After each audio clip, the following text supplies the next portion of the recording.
जय श्री राम। प्रिय भक्तों, जीवन भर सुखी रहना सीखें, आज का ये टॉपिक है।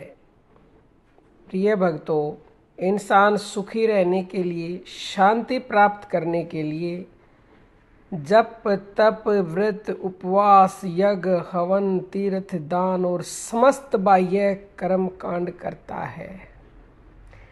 करने के बाद भी निष्फल हो जाते हैं वो, उनसे ना तो सुख मिलता है स्थायी सुख, और ना ही स्थायी शांति मिलती है। हम ये नहीं कहते इनसे फल नहीं मिलता, इनसे मिलता है, लेकिन इनसे 10% फल मिलेगा, अस्थायी फल मिलेगा। कुछ दिन के लिए आपको लाभ हो जाएगा और दोबारा से फिर जो है आपको हानि होगी, यानी कि आपका सुख समाप्त हो जाएगा और फिर से दुख आएगा। इसी को अस्थायी सुख अस्थायी शांति बोलते हैं, जो इन बाह्य कर्म कांडों के करने से आपको मिलती है। सब कुछ करने के बाद भी जो मनुष्य दुखी है, परेशान है, अशांत है, उसका एकमात्र कारण जान लीजिए, क्योंकि कारण जब जान लेंगे जब ही उसका इलाज होता है। बिना कारण जाने इलाज नहीं होता। कारण है परमात्मा के सच्चे नाम से मानव की विमुखता। जो नाम दुनिया में सबसे शक्तिशाली है, जिस नाम ने ये पूरे ब्रह्मांड को धारण कर रखा है, सृष्टि को धारण कर रखा है, जिस नाम से सूरज और चंद्रमा जगमगा रहे हैं, जिस नाम से हम सब जीवित हैं, उस नाम को समस्त दुनिया के व्यक्ति भूले हुए हैं। और जब तक उसको भूले रहेंगे ना, तब तक स्थायी सुख मिल ही नहीं सकता। ये आप नोट कर लीजिए। स्थायी सुख चाहिए तो उस नाम को जानना ही पड़ेगा, जिस नाम के जाने बिना मुक्ति नहीं। संतों ने स्पष्ट कहा है कि कोटि नाम संसार में ताते मुक्ति न होए, आदि नाम गुप्त नाम बूझे बिरला कोई। जो आदि नाम बताया है, जो राम नाम गुप्त बताया है, जो सच्चा नाम बताया है, उसको कोई जानने का प्रयास ही नहीं करता। और उसको नहीं जानोगे तो जितने भी नाम हैं उनसे मुक्ति नहीं मिल सकती। मुक्ति, परम सुख, परम शांति उस नाम के जानने से ही मिलेगी। अब देखो, अब आप ये भी कह सकते हैं कि हम तो भगवान का नाम जपते हैं, राम राम कृष्ण कृष्ण, कोई वाणी से जपता है, कोई पूजा करता है, जो भी जिस तरह से जानता है सभी करते हैं। लेकिन वो उतना ही जानते हैं, उतना ही करते हैं जितना जानोगे तभी तो करोगे ना। और जानने के बाद भी निरंतर अभ्यास में तो कोई एक आध ही ला पाता है। अब जानने के लिए जो आप कर रहे हैं ना, उसको करो। जैसे आप वाणी से जपते हो, जपते रहो, श्रवण करते हो, करते रहो, धीरे धीरे उससे आगे बढ़ो। ये नहीं है कि बच्चा एक बार एडमिशन ले लिया पहली में, वो पहली ही क्लास में थोड़ी रहता है, वो दूसरी तीसरी चौथी पांचवी क्लास में आगे बढ़ता है। तो आध्यात्म की भी, भक्ति की भी अवस्थाएं होती हैं, उनको आप पार करके अगली में जाओ। अब श्रवण भक्ति करते हो, फिर आप खुद नाम जपो, वाणी से जपो, पहली क्लास पास हो जाएगी। दूसरी में पहुंचो, आप उपांशु करो जीभ से, फिर तीसरी में पहुंच जाओ मानसिक, फिर चौथी में पहुंच जाओ प्राण जप। और जब आप प्राण जप पर आ जाओगे, यानी कि श्वासों का भजन, श्वासों का ध्यान जो किया जाता है, जब आप उस पर पहुंच जाओगे ना, तो आपको तत्काल, जैसे ही आपने अपने मन को श्वास से जोड़ा, जोड़ते ही शांति मिल जाएगी। इसे आप इस प्रकार समझ सकते हो। वाणी से जो आप नाम बोलते हो उनसे लाभ तो मिलता है, लेकिन वो पहली क्लास है, नर्सरी क्लास है। जिस प्रकार भोजन की थाली रखी है और आपको बड़ी जोर से भूख लगी है, आप कहो कि मुझे भोजन खाना है, मुझे भोजन खाना है, मुझे भोजन खाना है, तो इतना कहने से भूख मिटेगी नहीं, भूख बढ़ेगी। बस आपके मन में ये होगा कि मुझे खाना है। जब तक खाओगे नहीं, भूख नहीं मिटेगी, खाना पड़ेगा भूख मिटाने के लिए। ऐसे ही शांति प्राप्त करने के लिए श्वास श्वास में राम नाम का स्मरण करना पड़ेगा। श्वासों से जुड़ते ही तत्काल शांति, तत्काल सुख मिलता है और आजीवन आप जपते रहे तो सारा जीवन सुखी रहेंगे।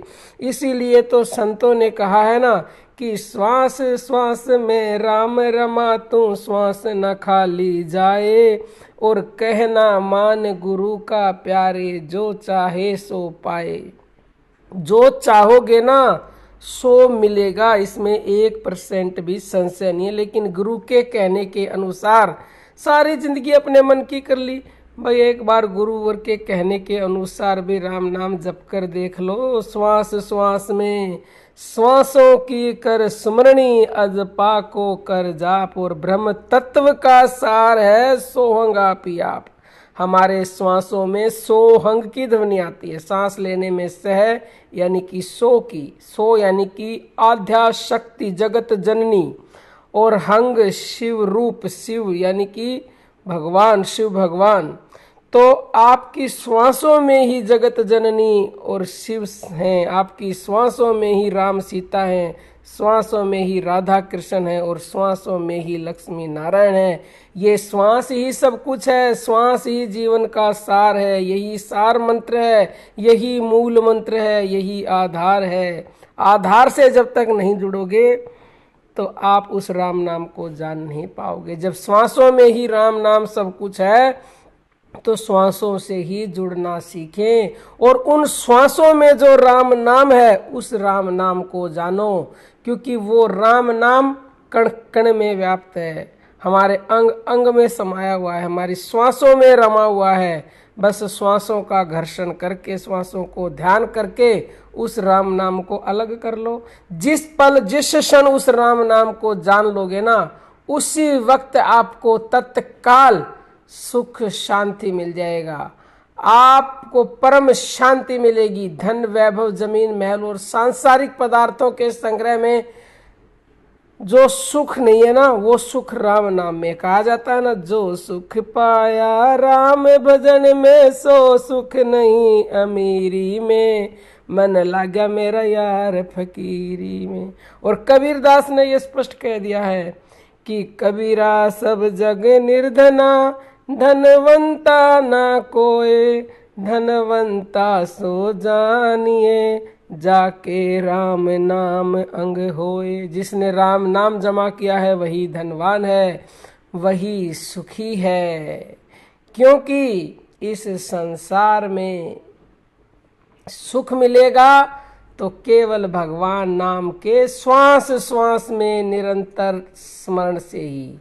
राजा महाराजा इंद्र देवों के पास समस्त सांसारिक वैभव हैं, परंतु नाम के बिना वे सुखी नहीं है। सुखी है तो केवल नाम का स्मरण करने वाला व्यक्ति ही सुखी है।